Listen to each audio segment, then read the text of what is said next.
레위기를 1장부터 강의하면서 통독을 하겠습니다. 레위기를 들어가면서 저희 에스라 성경학교에서 레위기에 대한 성경 일독 강좌에서 설명을 한 부분을 상기시키면서 같이 공부를 해봅니다. 레위기는 하나님의 법전입니다.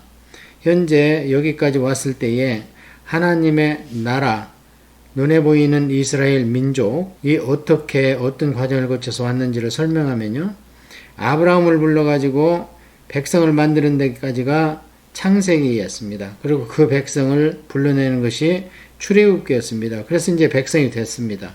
그러면 이제 백성은 됐기 때문에 그 백성에 다스릴 만한 주권, 헌법이 있어야 됩니다. 그러고 나서 영토가 있어야 되죠. 그래야지 눈에 보이는 계시, 역사적 계시인 이스라엘 민족, 선민이 완성이 되는 겁니다. 자, 그래서 현재 여기 왔을 때는 일단 하나님께서 백성은 다 됐고요. 개괄적으로 법을 주셨습니다. 그런데 이제 이 레위기는 전문적으로 레위인들이 읽어가면서 이제 다 암송을 못할 겁니다. 그래서 하나님께서 이것을 필사해 가지고 레위인들한테 가지고 있어라, 그렇게 말씀을 하신 부분이 있습니다. 그래서 이 레위인들이 이 법전을 이제 보고 이걸 가지고 나중에 가나안 땅에 갔을 때에 12지파에 흩어져 가지고 그들을 이 법에 의해서 다스립니다. 즉 다시 얘기하면 이제 헌법입니다. 하나님 나라의 헌법. 그러니까 이 헌법을 만들 때 인간의 의지나 아무도 하나님께 협력을 하지를 못합니다. 오직 하나님께서만 말씀하시고, 하나님께서 모세하고조차도 은혜는 하지 아니하시고 너는 받아 적어, 그러고 이것을 가서 레위인들을 통해서 너희 나라를 이대로 다스려라 했습니다. 그 얘기는 뭐냐면 레위기 전체가 하나님의 마음입니다. 하나님이 무엇을 어떻게 하기를 원했는가. 그래서 이 땅에서 가나안 땅은 즉 낙원으로 예표되고 천국으로 예표되는데요. 이 가나안 땅은 몸이 들어가지 않습니까? 그러면 이 육체를 가지고 어떻게 천국에서의 영원한 삶을 보여줄까? 그게 이제 병 걸리지 아니하고 하나님이 주신 수명대로 살다가 나이가 들어 기운이 지나여 죽어 천국에 가는 것입니다. 그게 육체적 이 땅에서의 복이고 낙원의 예표입니다. 왜냐하면 이미 아담 할아버지가 죄를 졌기 때문에 이 육신은 영원하지를 못합니다. 자, 그렇다면 그 영원한 천국의 예표로 몸에 질병 없이 나이 들어 기운이 지나여 죽는 것, 이게 곧 어떻게 이것을 이룰 수 있는가? 레위기대로 살면 됩니다. 그래서 하나님께서 이 레위기를 육신을 갖고 있는 자기 백성들한테 주신 겁니다. 그 얘기는 뭐냐면 오늘날 우리가 교회에 속해 있는 우리 성도들이, 하나님의 백성들이 이 레위기대로만 살면 최소한 다른 사람보다는 건강하게 살 수 있습니다. 왜 최소한이라고 말씀드렸냐면 지금 이 레위기를 선포하셨을 때는 지금으로부터 3500년 전 자연 환경이 공해나 재해나 파손되지 않았습니다. 공기도 오염이 없었고요. 물도 그렇고 더군다나 화석 연료인 이 석탄이나 이런 걸로 인한 탄소 문제도 전혀 없었죠. 그런 가운데에서 이 레위기를 주시면서 음식, 정결, 의복, 의식주 전부 모든 부분을 다 하나님께서 주신 겁니다. 그래서 레위기는 이스라엘 민족에 대한 법전이요, 하나님의 마음입니다. 우리가 성경을 통독할 때 가장 어려운 부분이 레위기입니다. 무슨 말인지도 모르겠고 또 쭉 읽어 내려가면 진짜 하나님께서 하시고 싶은 말을 우리가 그냥 건너뛰는 경우도 많고 그렇습니다. 자, 그래서 이 레위기를 가지고 우리가 이제 공부를 쭉 해가면서 한번 공부를 해보겠습니다. 자, 먼저 레위기에는 맨 앞에는 이제 제사의 종류와 방법, 그 다음에 그 뒤에부터는 이제 두 가지로 나옵니다. 하나는 시민법, civic law, 오늘날로 얘기하면 이제 율법전서에 해당하는 세상 정부로 간 시민법이 나와 있고요. 그 다음에는 이제 하나님을 어떻게 섬겼으면 좋겠는가 하는 의식법이 나와 있습니다. 그 두 가지로 크게 나눌 수가 있습니다. 먼저 하나님께 나아갈 때 제사의 종류와 방법에 대해서 쭉 처음에 7장까지 그래서 7장 끝에 보면 이제 그렇게 하나님께서 이것은 이는 번제와 소제와 속죄제와 속건제와 위임식과 화목제의 규례라. 여호와께서 시내 광야에서 이스라엘 자손에게 그 예물을 여호와께 드리라 명령하신 날에 시내 산에서 이같이 모세에게 명령하셨더라. 이렇게 해서 7장이 끝나거든요. 그러니까 7장까지는 이제 제사의 종류와 방법이 나오는데요. 이 제사를 우리가 어떻게 접근할 것인가. 왜냐하면 제사는 신약시대 예배라고 하는 거거든요. 근데 여기에 제사가 5가지가 나와요. 그렇다면 우리가 신약시대에는 그냥 예배 이러면서 전부 다 용어가 통일됐는데 이 제사의 5가지가 오늘날 신약 예배에 다 녹아 있어야 되는 겁니다. 그래서 이제 순서대로 하면은 이렇게 번제부터 쭉 나오는데요. 이것을 공부해 가면서 번제, 소제, 화목제, 속죄제, 속건제 이렇게 5가지가 나와요. 예, 번제, 소제, 화목제, 속죄제, 속건제 이렇게 나옵니다. 그러니까 번제는 모든 것을 다 태워서 드리는 겁니다. 그래서 번트, 오퍼링 이렇게 이야기를 하고요. 그 다음에 이제 소제라는 것은 음식물로 드리는 거예요. 그래서 소제는 그레인, 그러니까 그레인을 그라인딩해서 예물이고 제사니까 이제 그레인 오퍼링 이렇게 얘기를 하고요.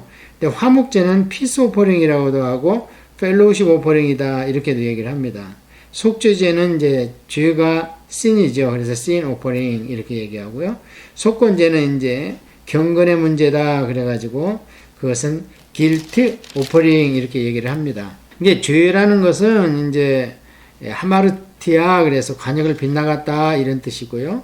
허물이라는 것은 파랍토마 그래가지고 죄에는 미치지 못하지만 쉽게 얘기하면 건덕, 경건과 도덕적인 덕성의 문제가 됩니다. 파랍토마 그것을 어겼을 때 그러니까 조금 죄보다는 가볍죠. 파랍토마가 하마르티아보다는 조금 경한 것입니다. 이 2가지에 반대되는 말이 이제 거룩이라는 거죠. 카도시 우리가 계속 공부하면서 하나님께서 말씀하신 레위기의 중심 사상은 이제 거룩입니다. 카도시. 거룩은 추상명사라 우리 눈에 안 보입니다. 그리고 우리 생활에 거룩하라. 그럼 얼마나 추상적입니까? 그런데 그 거룩을 물질의 세계에서 접근하는 방법이 무엇인가? 그게 이제 성결, 정결, 순결 쭉 나와 있는 거. 그러니까 이제 깨끗하게 한다. 그런 뜻이 되겠죠. 그러면 이 제사에 대해서 이게 5가지가 나와 있는데 오늘날 이것을 우리가 어떻게 이해해야 되냐면요. 이 번제나 속죄제 이게 우리 구원의 문제가 아닙니다. 구원은 이미 받았습니다. 이스라엘 민족도. 구원을 받았지만 또 죄를 지면 속죄제를 드려야 되는 거예요. 그리고 구원을 받았지만 경건의 문제가 생기면 속건제를 드려야 되는 거예요. 그래서 구원을 언제 받았는가? 이집트에서 빠져나온 것을 구원이다 그렇게 이야기를 합니다. 그러니까 오늘날 신약시대에는 세상에서 빠져나와서 교회에 들어와서 공식적으로 세례받는 것이 구원입니다. 그래서 이스라엘 민족이 홍해를 건넌 사건을 신약시대에는 성도가 교회에 와서 좀 배운 뒤에 세례받는 것을 홍해 사건의 구약과 동일시하는 겁니다. 그게 고린도전서 10장에 사도 바울을 통해서 하나님이 그렇게 해석을 하시고 주석을 하신 겁니다. 이 5가지 제사를 보면서 우리가 오늘날에 예배를 드리면서 신약시대에도 하나님께서 이런 5가지 종류의 예배를 원하시는구나 이 생각을 하면서 이제 레위기를 보고 우리가 예배를 드려야 되는 겁니다. 자, 맨 처음에 이제 번제부터 같이 한번 봅니다. 이게 가장 중요하니까 맨 앞에 게시를 하셨겠죠? 여호와께서 회막에서 모세를 부르시고 그에게 말씀하여 이르시되. 자, 이 레위기는 언제 하나님께서 주셨는가? 나중에 보면 음성으로 하나님 법궤 시운자 위에서 음성으로 말씀하셨다 그러세요. 하나님께서. 자, 그러면 여기 1장 1절에 보면 회막에서 모세를 부르시고 그에게 말씀하여 이르시되 이렇게 말씀을 하셨습니다. 그러면 일단 회막이 있어야 됩니다. 그리고 회막에 여호와께서 와 계셔야 되고요. 그 다음에 모세를 불러갖고 앉혀놔야 됩니다. 그런 공간이 있어야 됩니다. 그렇다면 성막이 완성된 뒤죠. 그러면 출애굽기에 레위기가 포함되어야 된다고 전에 말씀드렸는데 레위기는 시간적 흐름이 없기 때문에 법전이라. 그럼 언제쯤 출애굽기로 어디에 들어가야 될 것인가? 금방 말씀드린 것처럼 출애굽기 40장에 성막을 만들고 낙성식을 하고 그 다음에 봉헌식을 하니까 하나님이 임하셨죠. 임하시고 나서 이제 모든 것이 완성됐을 때에 여호와께서 불이 임하시고 거기서 모세를 부른 겁니다. 그렇다면 출애굽기 40장 끝으로 들어가야 되겠죠. 그래서 원어로 보면 레위기는 출애굽기와 연결되는 접속사를 써놨습니다. 이스라엘 자손에게 말하여 이르라 너희 중에 누구든지 여호와께 예물을 드리려거든 가축 중에서 소나 양으로 예물을 드릴지니라. 하나님께서 말씀하십니다. 누구든지. 여기에는 구별이 없습니다. 그러니까 옛날에 무슨 백인교회, 흑인교회 따로 있었다 그래요. 그리고 귀족들이 가는 교회 따로 있고 천민들이 가는 교회가 중세시대엔 또 따로 있었다 그래요. 그거 아닙니다. 누구든지 여호와께 예물을 드리려거든 이제 이 예물이 고르반입니다. 소나 양으로 예물을 드릴지니라. 자, 그러면 이제 먼저 소 예물을 드리는 것을 말씀하시고 그 다음에 양이나 염소를 드리는 것을 말씀하시고 그 다음에 이제 그것도 없는 사람은 비둘기를 드려라. 이렇게 세 가지 제물로 구분해서 하나님께서 말씀을 하십니다. 그 예물이 소의 번제이면 흠없는 수컷으로 회막문에서 여호와 앞에 기쁘게 받으시도록 드릴지니라. 이 번제가 이제 원어로는 올라 이런 뜻인데요. 정말로 이게 우리 한국말로 뜻풀이를 해도 하늘로 오르다 이런 뜻입니다. 번제를 드리면 연기가 패니까 하늘로 오르시고 하나님 흠양하신다 이런 표현이 많잖아요. 그래서 이제 이 수컷으로 드리는 것은 이제 이게 대표성 때문에 그렇습니다. 나중에 화목제는 또 암컷으로 드리라고 해요. 그러니까 예수님께서 남성으로 오셨다는 얘기는 남성이 이제 인류의 아담으로 대표되는 거기 때문에 그렇게 하는 것이지 그렇게 큰 의미를 두기는 좀 그렇습니다. 자, 그래서 소의 번제를 드리는 사람이 어떻게 드리는지 여기를 잘 봐야 됩니다. 자, 그는 번제물의 머리 안수할지니 그를 위하여 기쁘게 받으심이 되어 그를 위하여 속죄가 될 것이라. 여기서 그는 그를 위하여 이것은 누구냐면 예물을 가지고 온 백성입니다. 누구든지에 해당하는. 그러니까 이제 죄인으로 봐야 되겠죠. 왜냐면 이제 성막에 예물을 가지고 들어오는데 일반 백성은 제물 없이 들어오면 죽임을 당합니다. 거기는 레위인이나 제사장, 대제사장만이 들어갈 수 있는 곳이 그렇습니다. 처음에는 레위인도 안 됐습니다. 근데 나중에 바벨론 갔다가 돌아오고 나서 사람이 원체 없으니까 레위인이 그 안에 들어가서 이제 피를 대신 받아주는 그런 역할도 했다고 해요. 할 수 없이. 사람이 너무 없어가지고. 그러나 처음에는 이제 레위인도 그 안에는 이제 들어갈 수가 없었습니다. 자, 그래서 그는 번제물에 머리에 안수를 합니다. 누가? 죄인이. 머리 안수를 할 때요, 이게 이제 뿔과 뿔 사이에다가 두 손을 얹어갖고 짐승을 그냥 꽉 누릅니다. 그러면 죄를 전가시키는 거예요. 그러면 이제 죄가 옮겨갔어요. 그런데 아직 속죄가 안 됐습니다. 속죄는 언제 되느냐? 그 짐승이 내 대신 죽어서 그 피를 번제단 사면에 뿌려야 이제 하나님께서 이 가축을, 소를 가져온 그의 죄를 사해 주시는 겁니다. 그래서 속죄라는 뜻이 이제 이게 카파트라는 뜻인데요. 우리 한국말로 어떤 뜻을 가지고 있냐면 덮어준다. 이제 우리 도말한다. 그런 뜻 많이 들어봤죠. 그러니까 페인트를 진하게 칠해가지고 벽에 있는 낙서를 완전히 없애주는 거예요. 그래서 제가 항상 그런 말씀 드리죠. 우리의 원죄는 예수님의 피밖에는 덮을 길이 없습니다. 자범죄 이거는 우리가 자백하고 고백하면 미쁘고 의로우사 우리 주님께서 또 사해 주시죠. 그때도 예수 그리스도의 피를 가지고 가야 사함을 받습니다. 신약 때는. 자, 그래서 죄인이 머리 안수를 합니다. 그는 여호와 앞에서 그 숫송아지를 잡을 것이요 아론의 자손 제사장들은 그 피를 가져다가 회막 문 앞 제단 사방에 뿌릴 것이며 누가 잡습니까? 숫송아지를? 그가 잡습니다. 일반 백성의 죄인이. 자, 그 다음에 그는 또 번제물의 가죽을 벗기고 각을 뜰 것이요. 자, 소를 잡았다 칩니다. 그 소의 가죽을 누가 벗기고 그 소의 살을 다 발라가지고 그것을 이제 나중에 번제단 위에 그 모양 그대로 다시 펼쳐놓아야 되거든요. 그러고 이제 불로 태우는 것인데요. 예, 그래서 이 가죽은 벗겨가지고 따로 빼내요. 이 가죽은 나중에 두었다가 제사장들이 가져갑니다. 7장에 나와 있습니다. 자, 그렇게 하면 이제 제사장들은 그 옆에서 무엇을 하는가? 제사장 아론의 자손들은 제단 위에 불을 붙이고 불 위에 나무를 벌려놓고 아론의 자손 제사장들은 그 뜬 각과 머리와 기름을 제단 위에 불 위에 있는 나무에 벌려놓을 것이며, 각을 뜨면 제사장들이 하는 것은 그거예요. 큰 짐승 같으면 그릇 가지고 있다 피만 받아줍니다. 피를.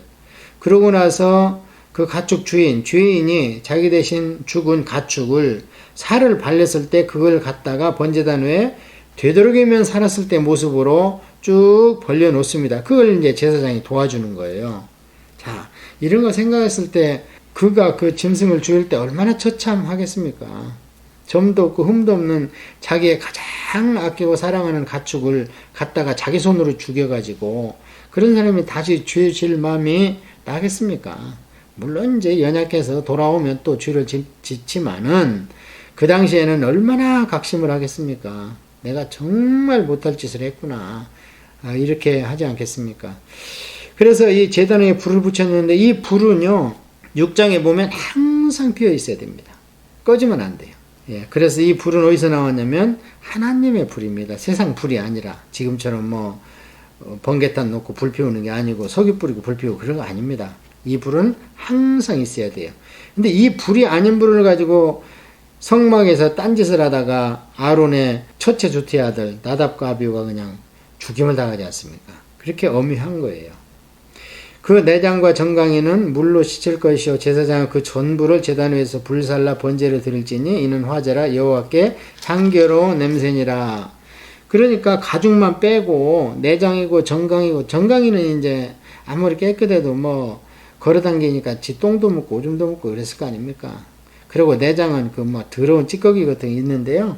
그런 걸 싹 물로 씻은 뒤에 그런 것까지 같이 태우라고 그러면 얼마나 편하고 좋겠어요. 근데 하나님은 그거 싫어하십니다. 하나님이 말씀하신 거예요. 지금 레위기는. 나 그런 거 싫다. 내장, 정강이, 찌꺼기, 똥 이런 것들 그런 거 싹 깨끗이 씻죠. 그러고 그거는 버리지 마. 전부 다 내 앞에 와서 태워. 이제 태운다는 얘기는 이제 우리 사람의 표현으로는 하나님이 잡수신다는 거거든요. 그거를. 자, 그렇게 했을 때 이게 하나님께서 이렇게 원하신다.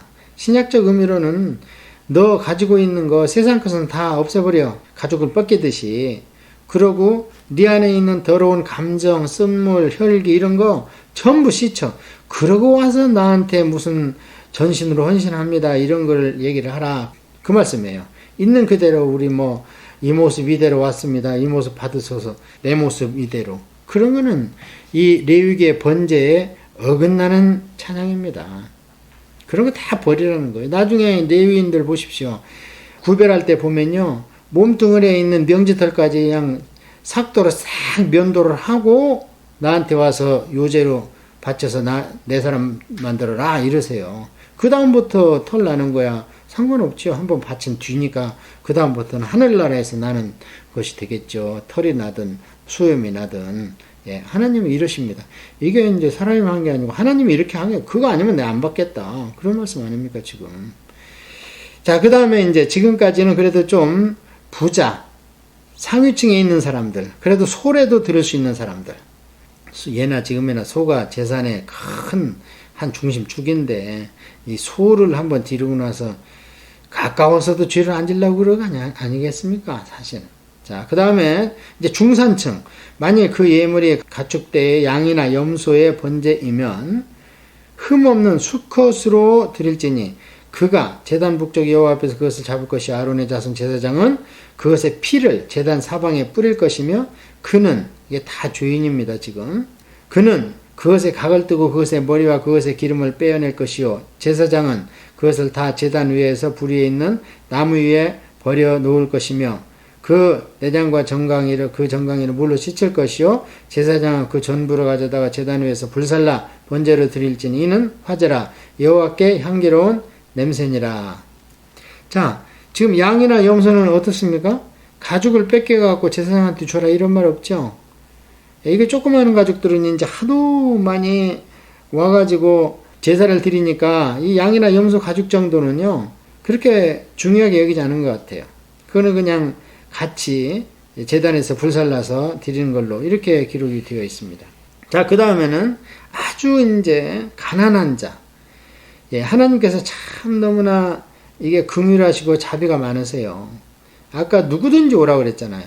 근데 가고 싶은데 소 살 돈도 없고 염소나 양을 기르는 것도 없고 살 돈도 없고 그럼 어떡합니까? 하나님한테는 가고 싶은데 그런 사람들을 위해서 이제 비둘기 새로 드리라. 근데 이게 이제 대부분 저희들은 이 3번에 해당되는 것 같습니다. 왜냐하면 예수님도 여기에 해당이 됐거든요. 모친 마리아가 예수님 때문에 이제 하나님 앞에 예물을 드려야 되는데 어떡합니까? 그래가지고 한 쌍을 드렸다 이렇게 돼 있어요. 집비둘기인지 산비둘기인지 그거는 표시가 안 돼 있는데 왜 안 돼 있냐면 예수님 시대만 해도 이제 돈 몇 푼 가지고 가면 성전 근방에서 비둘기를 살 수가 있었습니다. 벌써 이제 장사꾼들이 많아가지고. 그래서 누가복음에 보면 구분은 안 됐지만 이제 한 쌍을 드렸다 이렇게 되어 있습니다. 자, 그러면 가장 없는 가난한 사람들, 이런 사람들이 이제 하나님 앞에 예물을 번제를 드리러 가면서부터 벌써 주눅이 듭니다. 놈들은 내놓으라 하는 듯이 그냥 큰 문으로 소를 몰고 들어가고 어떤 사람은 양과 염소를 몰고 들어가는데 그냥 이 불쌍한 없는 사람은요 그 품에다가 비둘기 새끼 한 마리 품고 가는 겁니다. 그 누가 볼까 그냥 이리저리 눈치 보고 이것 때문에 예수님께서 돈 많은 사람보다 과부의 두렙돈을 나는 중심을 본다. 그는 생활비 전부를 바쳤다. 이렇게 궁일의 말씀을 하시지 않습니까? 만일 여호와께 드리는 예물이 새의 번제이면 산비둘기나 집비둘기 새끼로 예물을 드릴 것이요. 나머지는 가축이라 전부 재산이지만 산비둘기가 이거 재산 아니죠. 이건 돈이 안 들죠. 그 당시에는 이제 이게 피존이라고 그 당시 조금만 부지런을 떨면 충분히 잡을 수가 있었습니다. 지금 여기 캐나다에 있는 비둘기처럼 날렵한 게 아니고요. 그래서 이게 산비둘기도 괜찮다. 얘들은. 그래서 집비둘기도 있으면 그것도 괜찮다. 죄를 사야겠다는데 내가 어떻게 너희를 박대하겠느냐 하면서 하나님께서 긍휼을 베풀어 주십니다. 자, 그런데 중요한 것은 이 비둘기 갖고 오면요 이거 우리가 잡아보면 알지만 여차하면 이게 난리가 납니다. 하도 몸뚱이가 쪼만해가지고. 그래서 이것은 제사장 니들이 직접 해. 그 갖고 오면서도 주님이 들어서 이리저리 눈치 보는데 받아가지고 겸손하게 너희들이 대신 해줘라 해서 이것은 제사장이 직접 잡습니다. 그리고 각을 뜨지도 않아요. 새가 뭐 각들 게 뭐 있습니까? 제사장은 그것을 제단으로 가져다가 그것의 머리를 비틀어 끊고, 머리는 완전히 절단을 해야 됩니다. 끊고, 이게 이제 새 보면 알지만요, 이게 확 비튼다고 뚝 떨어지지 않습니다. 이것은 제사장이 전문적으로 한 번에 딱 칼로 탁 끊어주고, 제단 위에서 불사르고, 피는 제단 곁에 흐릴 것이며, 지금까지는 그릇에다가 큰 동물이니까 피를 받아서 제단 사방에 뿌렸고요. 내귀퉁이에 바르고 뿌리는데 새는 그 피가 얼마나 나오겠습니까? 그러니까 모가지를 탁 친 뒤에 피가 안 나오도록 잡고 있다가 그 다음에 제단 옆에 가면 그 중간쯤에 이제 그 선이 하나 그어져 있습니다. 거기에 석쇠 같은 그물망이 있다고 그랬죠. 지난번에 우리 공부했죠. 그래서 거기에다가 이렇게 쫙 바릅니다. 목에서 나오는, 이제 목을 떼었기 때문에 나오는 피는. 자, 그럼 몸은 어떻게 하는가? 그것의 모이주머니와 그 더러운 것은 깃털을 이야기한다고 성경에 주석이 되어 있죠. 더러운 것은 제거하여 제단 동쪽 재버리는 곳에 던지고 또 날개 자리에서 그 몸을 찢되 아주 찢지 말고 제사장이 그것을 제단 위에 불에 있는 나무 위에서 불살라 번제를 드릴지니 이는 화제라 여호와께 향기로운 냄새니라. 그러니까 새는 각을 뜰 게 뭐 있으면 각 잘못 뜬다고 그냥 날개 쪽지 뚝 떨어져 나오고 그러면 어떻게 해요? 살을 발라낼 수도. 그러니까 가운데를 가르되 그것을 분리하지 마라. 이게 아브라함이 이렇게 했잖아요. 창세기 15장에서 하나님께 제사 드릴 때 아브라함이 그렇게 새를 드렸을 때 독수리가 와서 그 집어먹으려고 했다는 얘기 우리 15장 창세기 공부할 때 봤잖아요. 자, 이렇게 해서 1장은 하나님께 드리는 번제에 대해서 하나님께서 직접 말씀을 하신 부분을 우리가 살펴봤는데요. 그래서 하나님의 참 여기에서도 있는 자나 없는 자나 더 죄를 또는 헌신을 하나님께 서원하는 자는 전혀 박대하지 않으시고 긍휼과 자비를 베푸신다. 그리고 새에 대해서는요, 어떻게 된 것인지 암수 구분도 없습니다. 그거 잡아도 모르는데, 그거 하나님께서 순놈 잡아라 그러면 그 순놈 어떻게 압니까? 똑같이 생기는데 겉보기에. 그래서 이것은 암수 구분도 없고요. 그 다음에 잡았는데 악의 발가락이 하나 부러졌어. 그러면은 이게 소나 양 같으면 안 됩니다. 흠이나 점이 없어야 되니까. 그런데 새는 그게 없습니다. 점이 있던 흠이 없던 암수도 아무 상관없다. 그냥 갔다가 마음의 중심으로 번제를 드리고 싶으면 내가 다 받겠다. 번제를 공부하면서 이 하나님의 마음을 저희들이 살펴보는 게 참 중요하다. 이렇게 사료됩니다.